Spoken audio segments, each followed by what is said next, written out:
जो ज्ञान मैंने अपने अनुभव से प्राप्त किया, उसी की ही बात कहता हूं।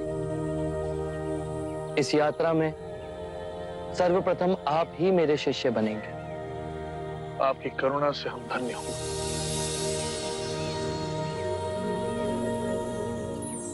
अज्ञान ही दुख, भ्रम, चिंता को जन्म देता है।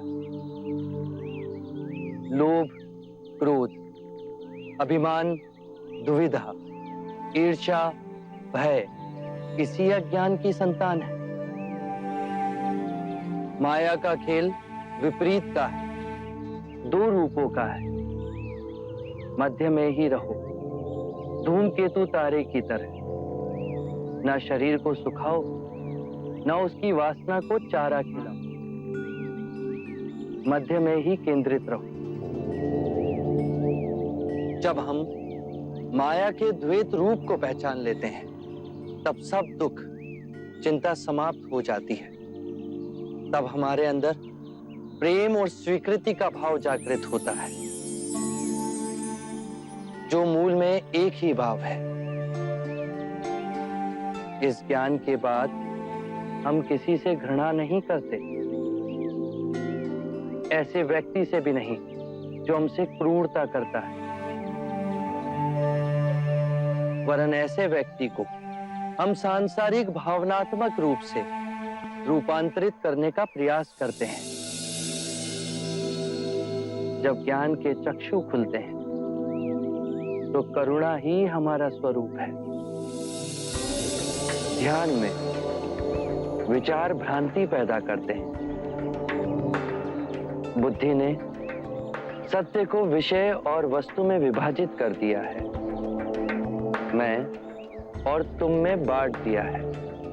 और इस विभाजन ने जीवन को समझने में भूल की। मनुष्य भावनाओं में बंधा खंडित होता गया और लालच, मोह, तृष्णा की पकड़ उस पर बढ़ती गई। जन्म से वृद्धावस्था के चक्र, बीमारी और मृत्यु का भय उसके मन के चारों ओर बनी दीवार को और प्रबल करते गए।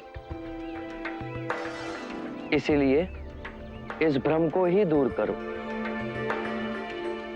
एक बार ये भ्रम टूट जाए तो जीवन कारावास में नहीं, स्वतंत्रता में जिया जा सकता है। शील, समाधि, प्रज्ञा से चार आर्य सत्य हैं। एक, जब तक सृष्टि रहेगी, दुख मनुष्य के साथ छाया बनकर चलेगा।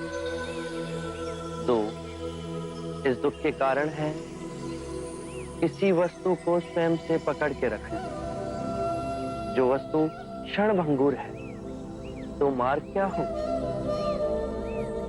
तीन, मुक्ति के लिए विवेक जागना आवश्यक है। स्वयं को केंद्रित करो।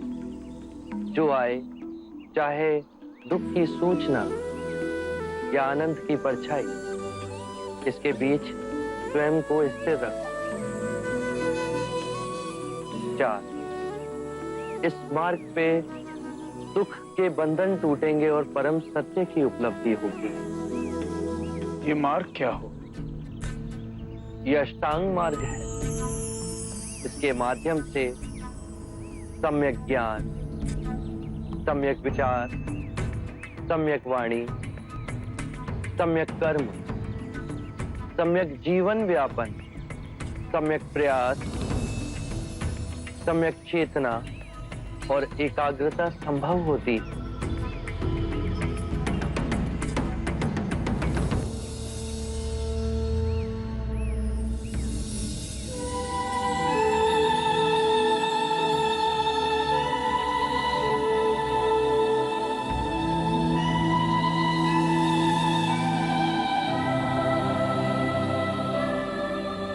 मैं बुद्ध हूं।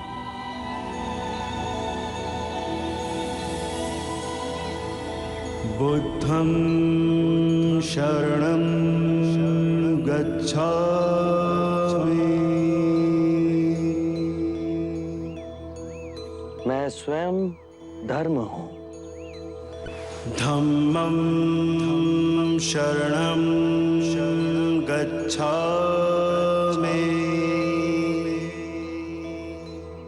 जो मार्ग मैंने खोजा वो समस्त मानव जाति के निर्वाण का मार्ग बनेगा। संघं शरणं गच्छामि।